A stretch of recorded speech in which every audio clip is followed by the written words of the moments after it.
ಕೌಟುಂಬಿಕ ಕಲಹ ಕೆರೆಯಲ್ಲಿ ಮುಳುಗಿ ತಂದೆ ಇಬ್ಬರು ಮಕ್ಕಳು ಸಾವನ್ನಪ್ಪಿರುವಂತಹ ಘಟನೆ ರಾಯಚೂರಿನ ಸಿರವಾರ ಹೊರವಲಯದಲ್ಲಿ ನಡೆದಿದ್ದು ಕುಟುಂಬಸ್ಥರ ಆಕ್ರಂದನ ಮುಗಿಲು ಮುಟ್ಟಿದೆ. 60 ವರ್ಷದ ಮುದುಕಪ್ಪ ಮಕ್ಕಳದಂತ ಶಿವು ಬಸವರಾಜ್ ಮೃತ ದುರ್ದೈವಿಗಳಾಗಿದ್ದಾರೆ. ಅಗ್ನಿಶಾಮಕ ಸಿಬ್ಬಂದಿ ಹಾಗೂ ಪೊಲೀಸರು ಕಾರ್ಯಾಚರಣೆಯನ್ನು ನಡೆಸಿ ಮೂವರ ಶವವನ್ನು ಹೊರತೆಗೆದಿದ್ದಾರೆ. ಬೀದರ್ ಜಿಲ್ಲೆಯ ನಾರಾಯಣಪುರ ಗ್ರಾಮದಲ್ಲಿ ಹುಚ್ಚುನಾಯಿಯ ಹಾವಳಿ ಹೆಚ್ಚಾಗಿದ್ದು 7 ವರ್ಷದ ಬಾಲಕಿ ಸೇರಿ ಗ್ರಾಮದ 17 ಜನರಿಗೆ ಕಚ್ಚಿ ಗಾಯಗೊಳಿಸಿದೆ. ಬಾಲಕಿಗೆ ತೀವ್ರ ಗಾಯವಾಗಿದ್ದು ಚಿಕಿತ್ಸೆಯನ್ನು ನೀಡಲಾಗುತ್ತದೆ. ಕಳೆದ 2 ದಿನದಿಂದ ಹುಚ್ಚುನಾಯಿಯ ಹಾವಳಿ ಜೋರಾಗಿದ್ದು ಗ್ರಾಮಸ್ಥರು ಮನೆಯಿಂದ ಹೊರಬರಲಿಕ್ಕೆ ಆತಂಕ ವ್ಯಕ್ತಪಡಿಸ್ತಾ ಇದ್ದಾರೆ.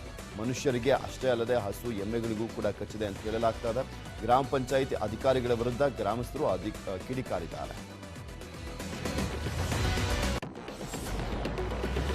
ಬೆಂಗಳೂರು ಮೈಸೂರು ಹೆದ್ದಾರಿಯಲ್ಲಿ ಟಾಟಾ ಏಸ್ ವಾಹನ ಪಲ್ಟಿಯಾಗಿ ಬಿಯರ್ ಬಾಟಲ್ಗಳು ರಸ್ತೆಯಲ್ಲಿ ಚಲ್ಲಾಪಿಲ್ಲಿಯಾಗಿ ಬಿದ್ದಿದ್ದು ಚನ್ನಪಟ್ಟಣದಿಂದ ರಾಮನಗರದ ಕಡೆಗೆ ಹೋಗ್ತಾ ಇದ್ದಾಗ ಈ ಘಟನೆ ನಡೆದಿದೆ.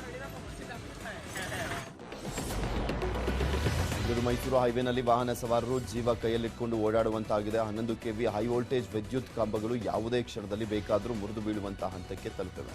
ಬೆಂಗಳೂರು ಮೈಸೂರು ದಶಪಥ ರಸ್ತೆ ಪಕ್ಕವಿರುವಂತಹ ವಿದ್ಯುತ್ ಕಂಬದ ಪ್ಲೇಟ್ಗಳ ಕಳ್ಳತನವಾಗಿದೆ.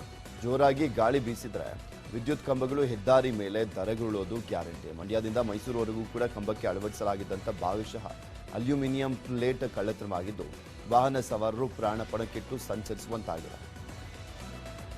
ಮೈಸೂರು ಹೆದ್ದಾರಿನಲ್ಲಿ ಏನಂತಂದರೆ ಬರೀ ವಿದ್ಯುತ್ ಕಂಬಗಳದ್ದು ಅಷ್ಟೇ ಅಲ್ಲ, ಒಬ್ಬ ಕಳ್ಳ ರಾಜಾರೋಷವಾಗಿ ಬಿಚ್ಚುವಷ್ಟು ಸುಲಭವಾಗಿ ಆ ಕ್ವಾಲಿಟಿ ವರ್ಕ್ ಮಾಡ್ತಾರೆ ಅಂದರೆ ಅಂಥ ಕಳಪೆ ಕ್ವಾಲಿಟಿನ ತರಾತುರಿನಲ್ಲಿ ಎಲ್ಲೋ ಒಂದು ಕಡೆ ಇವರು ಬೇಗ ಪ್ರಾರಂಭ ಮಾಡಬೇಕು ಹೆದ್ದಾರಿನ ಇದರಲ್ಲಿ ಆತುರದಲ್ಲಿ ಈ ಥರದ ಕಳಪೆ ಕಾಮಗಾರಿ ಮಾಡಿದ್ದಾರೆ. ಕಳಪೆ ವಸ್ತುಗಳನ್ನೆಲ್ಲ ಹಾಕ್ತಾರೆ.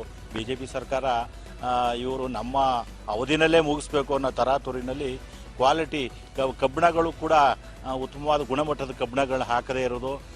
ಯಾರೋ ಒಬ್ಬ ಆರ್ಡಿನರಿ ಮನುಷ್ಯ ಬಂದು ಆ ಕಂಬದ ಪ್ಲೇಟ್ಗಳು ಬಿಚ್ತಾನೆ ಅಂತಂದರೆ ಅದ್ರ ಗುಣಮಟ್ಟನ ನೀವೇ ಊಹಿಸಿ. ಅದಕ್ಕೆ ಉತ್ತರ ಕರ್ನಾಟಕದಲ್ಲಿ ಕರಾವಳಿ ದೈವದ ಆರಾಧನೆ ಶುರುವಾಗಿದೆ. ಹಾವೇರಿ ತಾಲೂಕಿನ ಕೆರೆಮುತ್ತಳ್ಳಿಯಲ್ಲಿ ಕೊರಗಜ್ಜನ ಕೋಲ ಸೇವೆ ನಡೆದಿದೆ. ಕರಾವಳಿಯಿಂದ ಉತ್ತರ ಕರ್ನಾಟಕಕ್ಕೆ ಕೊರಗಜ್ಜ ದೇವ ಬಂದಿದೆ. ಹಾವೇರಿ ಜಿಲ್ಲೆಯಲ್ಲಿ ಕೊರಗಜ್ಜನ ಸನ್ನಿಧಿ ಇದ್ದು ರಾತ್ರಿಯಿಂದ ಬೆಳಗಿನವರೆಗೂ ಕೋಲ ಸೇವೆಯಲ್ಲಿ ಸಾವಿರಾರು ಭಕ್ತರು ಭಾಗಿಯಾಗ್ತಾರೆ. ಕೊರಗಜ್ಜನ ಕೋಲ ಸೇವೆಗೆ ಹಾವೇರಿ, ಹುಬ್ಬಳ್ಳಿ, ದಾವಣಗೆರೆ, ಶಿವಮೊಗ್ಗದಿಂದ ಭಕ್ತರು ಆಗಮಿಸಿ ಅಜ್ಜನ ಸೇವೆಗೆ ಪಾತ್ರರಾದರು.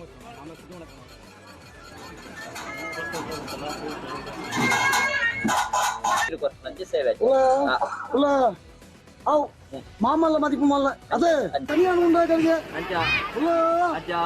ಜಗತ್ತು ಪರಿಪಾಲನೆ ಮಾಡ್ಕೊಂಬೈತಿನ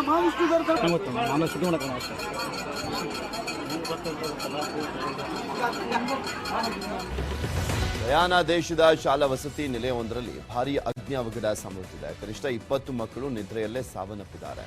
ಸಾಕಷ್ಟು ಮಕ್ಕಳು ತೀವ್ರ ಸುಟ್ಟ ಗಾಯಗಳಿಂದ ಬಳಲ್ತಾ ಇದ್ರು. ಆಸ್ಪತ್ರೆಗೆ ದಾಖಲು ಮಾಡಲಾಗಿದೆ. ಸೆಂಟ್ರಲ್ ಗಯಾನದ ಮೈದಿಯಾ ಸೆಕೆಂಡರಿ ಶಾಲೆಯಲ್ಲಿ ಈ ಬೆಂಕಿ ಸಂಭವಿಸಿದೆ. ಅಧ್ಯಕ್ಷ ಇರ್ಫಾನ್ ಅಲಿ ಇದನ್ನ ದೊಡ್ಡ ದುರಂತ ಅಂತ ಕರೆದಿದ್ದಾರೆ.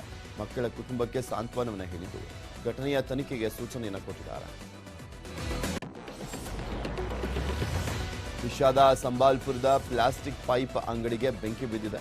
ಪರಿಣಾಮ ಪ್ಲಾಸ್ಟಿಕ್ ಪೈಪ್ ಅಂಗಡಿ ದಗದಗನೆ ಹೊತ್ತಿ ಹೋಗಿದೆ. ಇನ್ನೊಂದು ಕಡೆ ಮಣಿಪುರದ ಇಂಫಾಲ್ನಲ್ಲಿ ದುಷ್ಕರ್ಮಿಗಳು ಮನೆಗಳಿಗೆ ಬೆಂಕಿ ಹಚ್ಚಿದ್ದಾರೆ.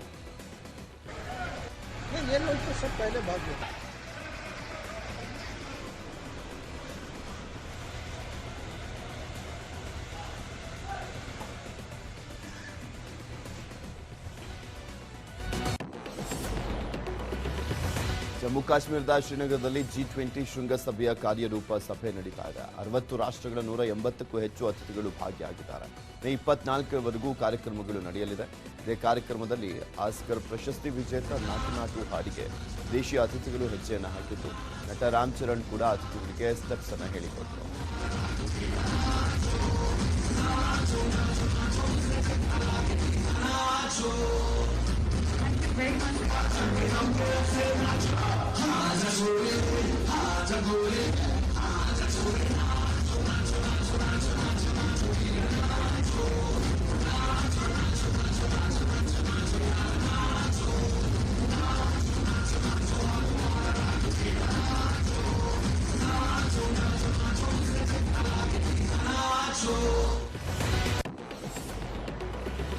16ನೇ ಆವೃತ್ತಿಯ ಐಪಿಎಲ್ನ ನಾಕೌಟ್ ಹಣಾಹಣಿಗೆ ವೇದಿಕೆ ಸಜ್ಜುಗೊಂಡಿದೆ. ಇಂದು ಮೊದಲ ಕ್ವಾಲಿಫೈರ್ನಲ್ಲಿ ಹಾಲಿ ಚಾಂಪಿಯನ್ ಗುಜರಾತ್ ಟೈಟಾನ್ಸ್ ಹಾಗೂ 4 ಬಾರಿ ಚಾಂಪಿಯನ್ ಚೆನ್ನೈ ಸೂಪರ್ ಕಿಂಗ್ಸ್ ತಂಡಗಳು ಸೆಣಸಾಡಲಿವೆ.